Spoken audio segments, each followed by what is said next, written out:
con objeto de lograr una adecuada rehabilitación de escuelas después de sismos e inundaciones, desde una reparación hasta su reforzamiento, una rigidización, entre otras. Nos hemos dado a la tarea de realizar una serie de videos explicativos sobre los aspectos básicos de cómo implantar, en la práctica, las técnicas de rehabilitación más comúnmente utilizadas. Cabe aclarar que estas técnicas también son aplicables en la rehabilitación de estructuras destinadas a otros fines, como es el caso de estructuras para usos comerciales o habitacionales. En los videos se presentan, en lo general, la deficiencia estructural que se puede corregir con su uso. Se describe en qué consiste la técnica y, de ser el caso, sus variantes. Los modos de comportamiento y falla de los elementos por ser rehabilitados con esta técnica, conceptos básicos de su análisis y diseño, así como aspectos fundamentales de construcción y supervisión, entre otros. Para conocer más sobre este y otros aspectos relacionados con la evaluación y rehabilitación de edificios, el Instituto para la Seguridad de las Construcciones en la Ciudad de México cuenta con un espacio de libre acceso en su sitio web. Te invitamos para que lo conozcas. Muchas gracias.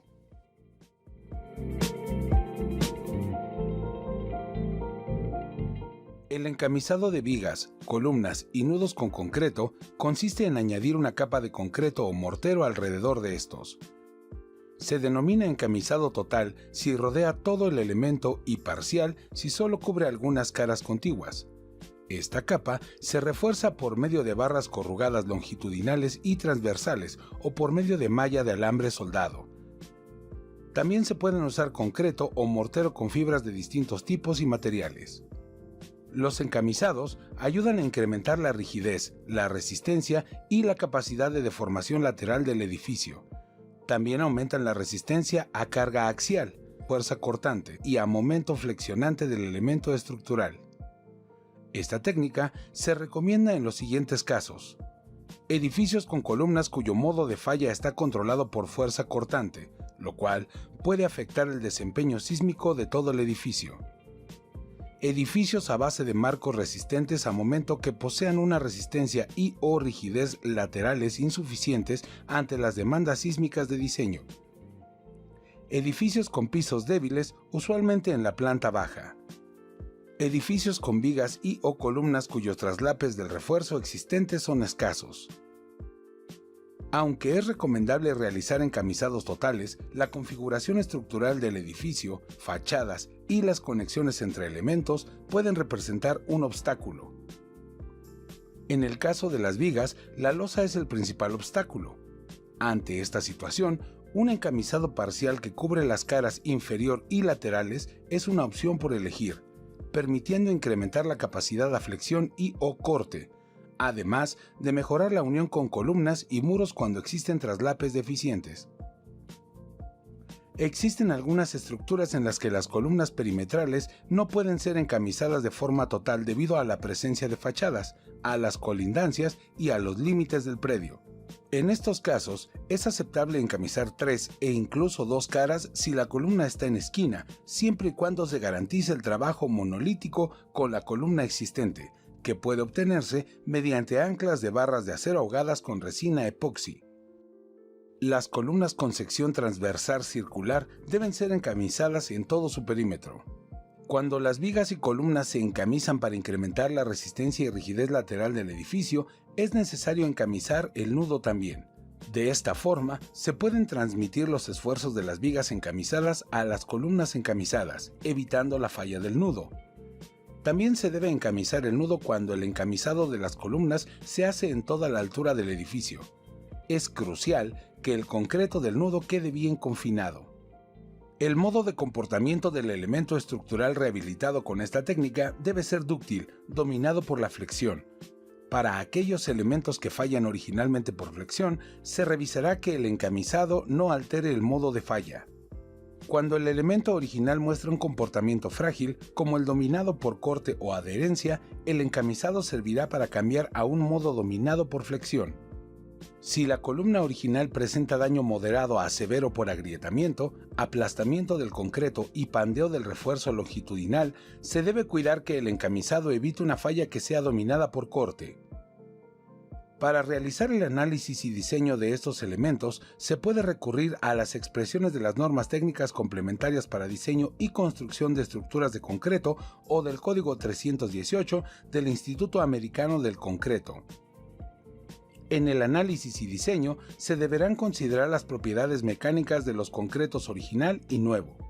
De manera optativa, se pueden simplificar los cálculos si se considera una sección transversal de concreto equivalente cuya resistencia a la compresión, en el caso de flexión, corresponde a un promedio ponderado a partir de las áreas de la columna original y del encamisado en producto con la resistencia a compresión de los concretos.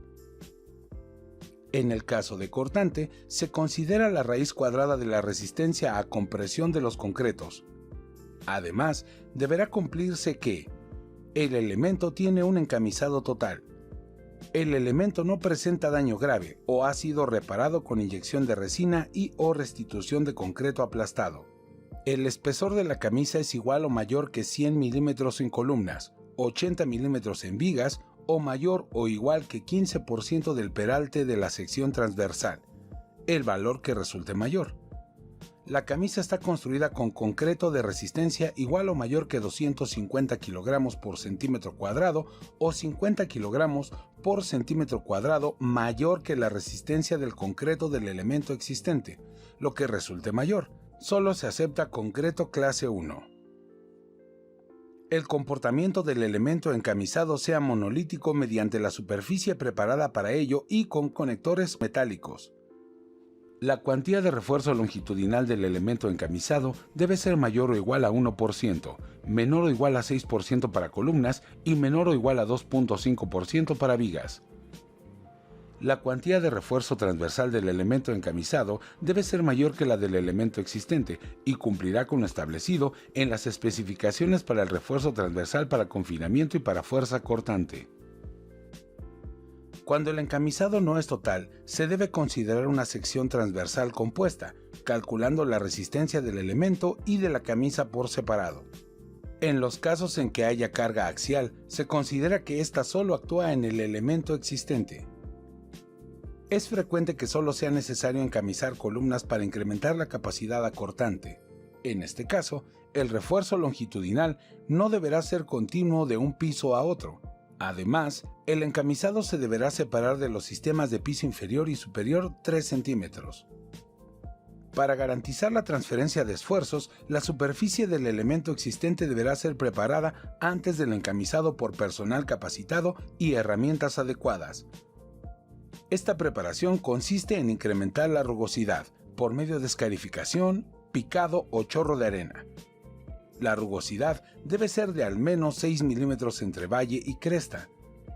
Es importante ser cuidadoso en este procedimiento para evitar que las irregularidades sean frágiles y puedan propiciar una falla por deslizamiento en la interfase y para no dañar el elemento. Por lo tanto, se requiere que sea ejecutado por personal debidamente capacitado. El concreto del elemento original debe saturarse superficialmente con agua limpia antes de colocar el concreto de la camisa, para evitar que el concreto original absorba agua del concreto nuevo. Se ha observado que la falta de saturación en el concreto viejo disminuyó sustancialmente la resistencia de la interfase. Para mejorar la unión del elemento existente y la camisa, se pueden emplear conectores o anclas hechas con barras de acero. Aunque en múltiples experimentos se ha observado que el incremento de la rugosidad de la superficie ha sido más que suficiente, el uso de conectores o anclas de acero es recomendable cuando se construyen encamisados parciales. No es aceptable que los estribos de la camisa estén hechos de una sola pieza por la imposibilidad de lograr ganchos de al menos 135 grados en sus remates. Se usarán estribos de 2 piezas con ganchos de al menos 135 grados. Se recomienda evitar el uso de concreto hecho en obra con el fin de garantizar las características del concreto de diseño. Antes de su colocación, se debe muestrear para determinar su peso volumétrico, que debe corresponder a concreto clase 1. Para conocer más sobre esta y otras técnicas de rehabilitación, se recomienda consultar el documento Rehabilitación sísmica de la infraestructura física educativa de México, Guía técnica.